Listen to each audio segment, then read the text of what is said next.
x minus 2 over x plus 3, I can't figure out how to find the inverse of that stuff. All right. So we got y equals x minus 2 over x minus 3. 2 steps for finding the inverse. X plus 3. What's the first step? Wouldn't you switch x and y? Switch the variables. What's the second step?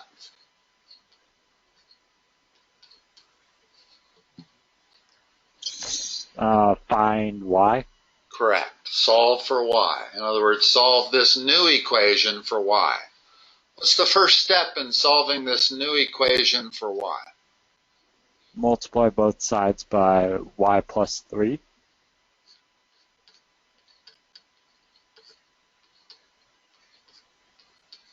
Next step? Wouldn't it be xy plus 3x? Correct. Get rid of the parentheses. It's always a good thing. And the next step. Remember, we're solving for y. This is where I get stuck. Okay. What you want to do is gather every term that has a y in it on one side of the equation and everything else on the other side. Okay. So let's subtract the y. Let's subtract a 3x. Can you see how we get to that step? Yeah. Okay. Now, how do I solve for y? What would the next step be? Factor out a y from the xy side. You got it. See, you really did know how to do this. Yeah, I just, for some reason, because we took a quiz on this, I totally blanked how to... Right. The tough step is this one right there. In other words, at some point, when you're solving for a variable, you want to get everything with that variable on one side of the equation and everything else. In other words, all other variables, all other numbers on the other side. Okay? Now, not quite done. Well, that's actually a permissible solution. But notice that if I divide top and bottom by 1, I get 3x plus 2, all over 1 minus x. And this might be a little bit more attractive solution. Only because it doesn't have 3 negative signs in it. Yeah. Now, do you see how I got from this to this? Yeah. Just divided the top and bottom. In other words, the negative of the bottom is 1 minus x. The negative of the top is 3x plus 2. Okay. All right. What else do you got? Really? That's all I needed help for? So, do you have the ACT stuff? Yeah. Ready? Do you have that scheduled to take this fall? Or this spring? Yeah. Okay.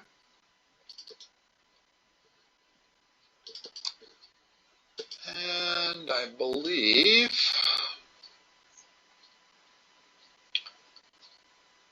it must be in this part here.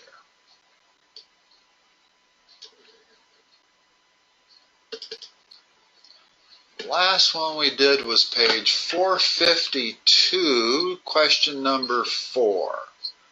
So let's look at 452. I don't see any down And start with question number 5, if there is one. Yeah. All right, this was question 4. Remember how to do this one? Yeah, wouldn't you just be... What would the Okay. What would the answer be? Okay. Good. Okay, what's the area of the shaded region?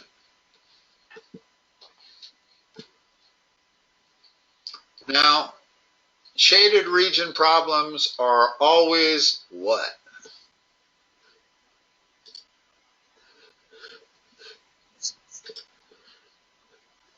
Subtraction problems. Oh, okay. Okay?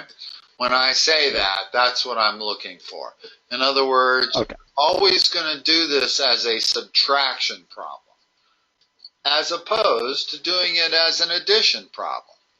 We could try to figure out the area of this trapezoid, but that's going to be harder than figuring out the area of the entire parallelogram and subtracting the area of the white rectangle.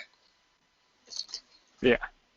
That's almost always. I have yet to see a shaded region problem that wasn't solved. The easiest solution is always as a subtraction problem. Okay? So, first of all, let's look at this parallelogram. Doesn't matter how we orient it. What's one side of it? 8. What's the other side? 8.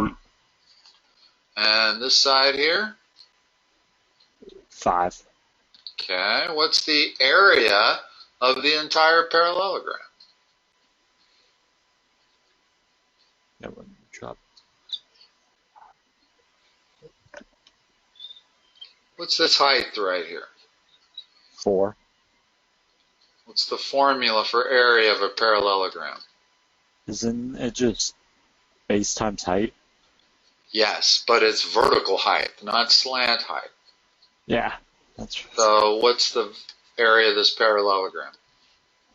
32. What's the area of the triangle? 6. Because isn't it base times height divided by 2? What's the area of the shaded region? 26. That's it. Now, if we were to do this a different way,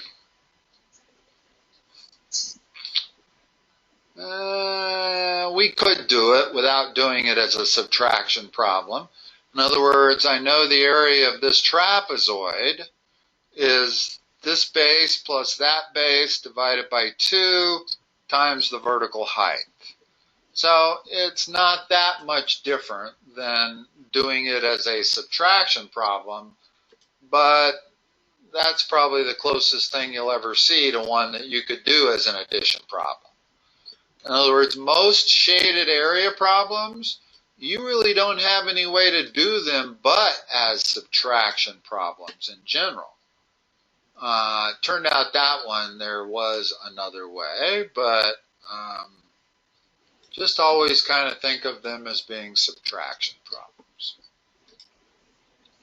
Hold on.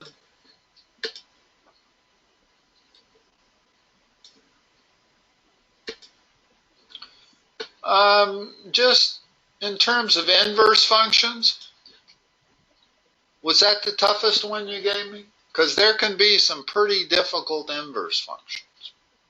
That's all I had trouble on. In other words, you haven't had anything like this. Or we have, but those didn't. Well, notice how difficult. Before we go back, I want to do ACT, but I want to make sure that if you have this, you know how to do it. Well, the first step, switch the variables. And now notice the problem. How do I solve for y?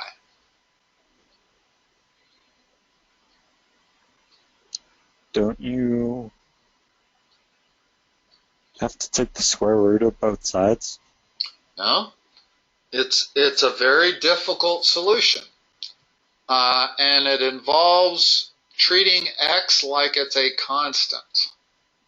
And maybe you haven't done anything like this, and if you haven't, I don't really want to mess you up or confuse you, but notice that if I'm able to treat x as a constant, then I have this.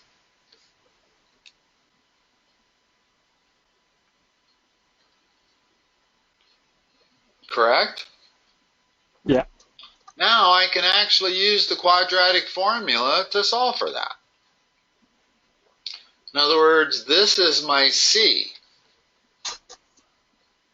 And so you end up with a solution. In other words, you can solve for y, but it's a very, very strange thing that most people would never think of. And that is to treat the x as if it were a constant, meaning I got to subtract it first, put it over on the right side, leaving 0, and now I have a quadratic function that I can apply the quadratic formula to. Okay. Okay? So just to make sure you haven't had any like that. In other words, we haven't. Yeah, I wouldn't think so. This is tough enough. Something like this. This involved that's kind of what you gave me, and as long as you know how to do that, and that's the toughest you come across, you'll be fine. But just for your information, there are other functions. In fact, what have I said? Find the inverse of that. Have you had anything that looks like this? I remember seeing something like this, but we haven't had it this year yet. Well, I'll just be really, that's first step, right? Yeah. Now the second step is to take the natural log of both sides. Because the natural log of that is y. So y equals natural log of x is the inverse of that. So there are some functions where when you go to find the inverse, it's not as straightforward as you might think. There's a lot of tough problems involving inverse. All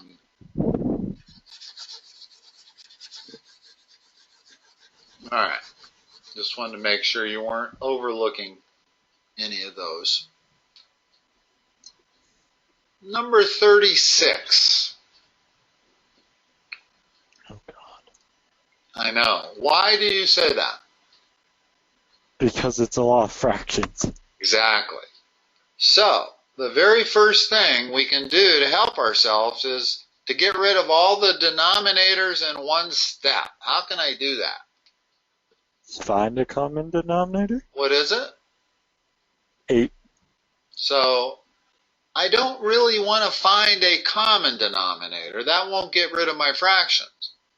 What I want to do is multiply both sides of the equation by 8. In other words, here's my equation.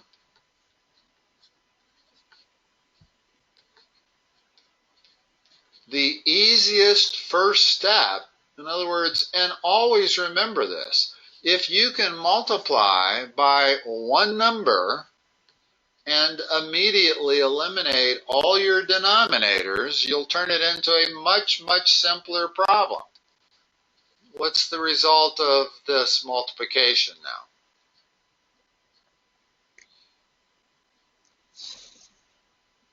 So it would be 6x minus 3 equals 2 plus 5x. Now do you see the beauty of doing that first step? Yeah. x equals 5. So whenever you have fractions, whether it's 4 fractions or 3 fractions or 2 fractions, you always want to get rid of the denominator. It may not be the, even if I make that number, say a whole number like 2, the first step still, the best first step is still to multiply by 8. In other words, even though I only have 3 fractions now instead of 4, I still want to get rid of my fractions. So I kind of have 2 rules when solving equations. Get rid of denominators and parentheses. It's hard to go wrong with those 2 steps as your first 2 steps. Now, sometimes maybe if I had 3x over 4 minus 5 equals 9, well, my first step is not going to be to multiply by 4. My first step is going to be to move that 5 over, right? Yeah. That's easier. In other words, if I multiply by 4, I've got to multiply that by 4 also, and then move it over, which is okay, but in other words, what I'm trying to say is this isn't 100% of the time the first 2 best steps, but a good deal of the time. That's the way your mind should be thinking when you're solving complicated equations. Get rid of your denominators, get rid of your fraction, or your parentheses. That makes sense.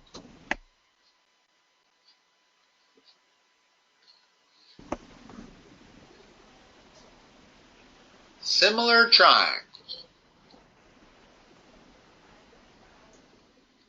I got 2 similar triangles. They're not oriented the same way, but that doesn't matter. They're still similar. Oops, let me draw it properly.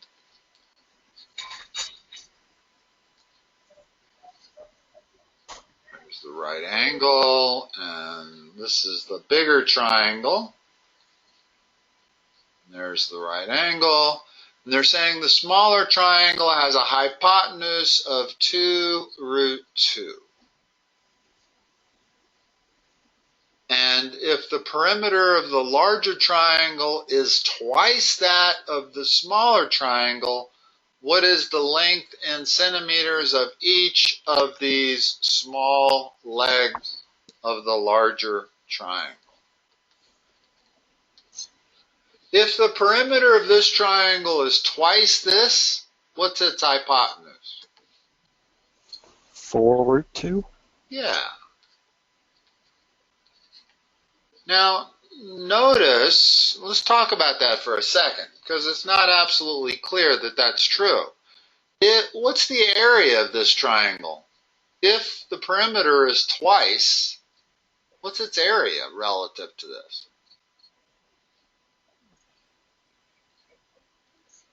Isn't it 4 times? Yes. In other words, when you go from a linear measurement to an area measurement, you take your similarity ratio and you square it. But perimeter is a linear measurement. Notice, and the way you can always tell is that this is in centimeters. Perimeter is in centimeters, not square centimeters. Area is in square centimeters. Volume is in cubic centimeters. So by merely looking at the units, you can tell whether you're in a linear measurement or comparing linear to area. Well, this one has a perimeter. That's a linear measurement. It's twice as much. That tells me the similarity ratio is 2 to 1, which tells me every side has to be twice as big as this side. What are these 2 sides? It's a right isosceles triangle, meaning that side's equal to that, meaning that's 45 and that's 45. So wouldn't it just be 2? Very Both those sides be 2? So what are the two sides of the bigger triangle? 4. And So so that's their answer is D. In other words, what is the of each of the two congruent legs of the larger triangle to that? We didn't actually need those there. But it was helpful. In other words, once we got these, then it was easier to get those. Yeah, and knowing like the congruent stuff and triangles, like just memorize is so much easier. Absolutely. I've realized. So what you're telling me is that you got these down pat, which is good. Because I've been telling you for 2 years that you're going to have to answer 1,000,001 of these kind of questions. Yeah, it's way easier. And then ACT is just speed. That's what all is the dimension of this one, the unit triangle? Isn't the short one just X? And it's 1 root 3, 2. Yeah. This is 45 special one, which is 1, 1 root 2. Yeah. So, I know more about X. And then I know. When they teach them, they add an X. And that's appropriate because what we're really talking about is any triangle that is similar to this. The only thing I've noticed is that when I add the X, it tends to make it a little more confusing.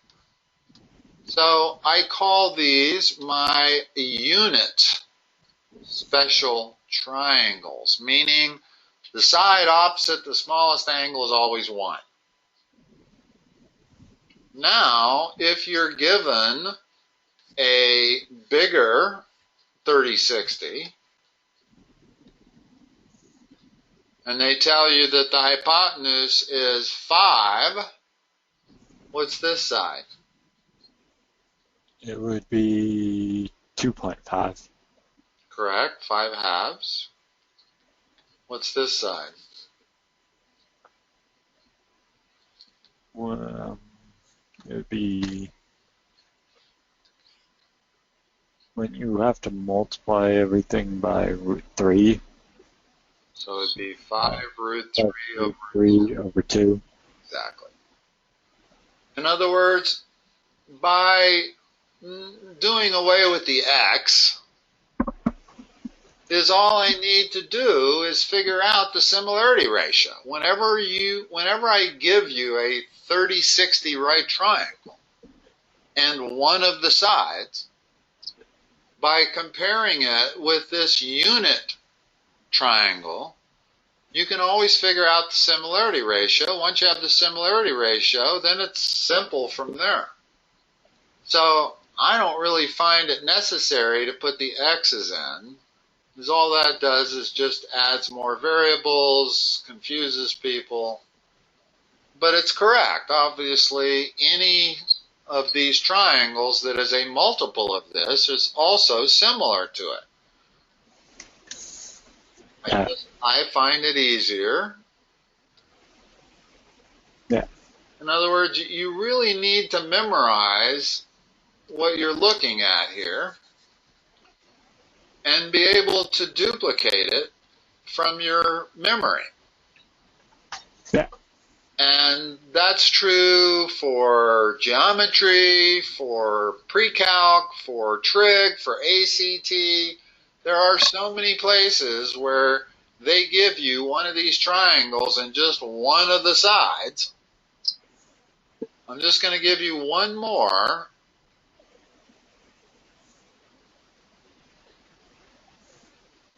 Just to make sure you can handle it when it's a little harder.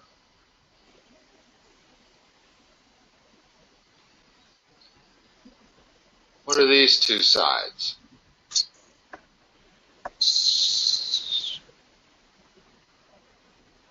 So it would have to be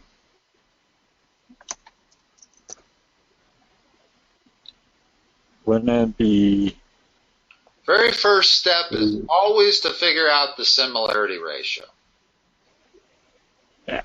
What's the similarity ratio? It would be 3 to root 2. There you go. Now I take that similarity ratio, I multiply it by that side, so I get 3 over root 2 there. Same thing down here, 3 over root 2. The only problem is that's not rationalized. How do I rationalize it? What is 3 over root 2 equal to? 3 root 2 over 2. So that's what I would write. In other words, you're never going to find that answer on the ACT test. Yeah, that's what I was trying to do I was trying to do that just in my head. Then you know what? It's okay. You don't have to do it in your head. And the reason is that that's a perfectly fine number. There's nothing wrong with that number. If you put that number in your calculator, you'll get the same thing as you get when you put that number in your calculator. So it's just that as a final answer, you don't ever want to give an irrational denominator. If it's along the way, it's fine. You'll notice this. If I said to you,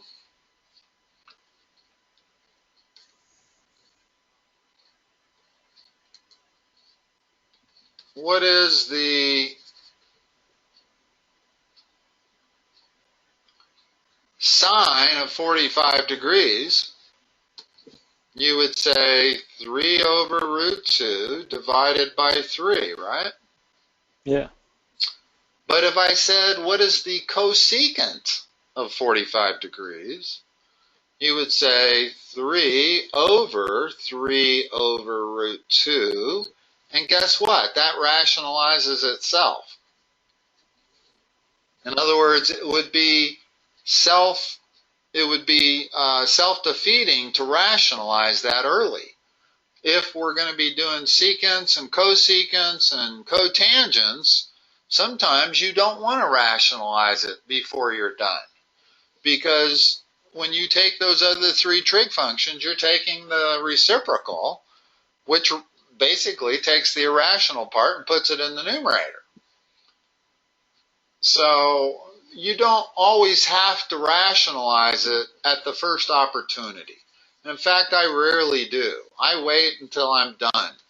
When I have a final answer, then I'll rationalize it. All right. Okay. So, all right. Mitch, you have a good week, and we'll talk to you next Wednesday. All right. All right. Bye-bye.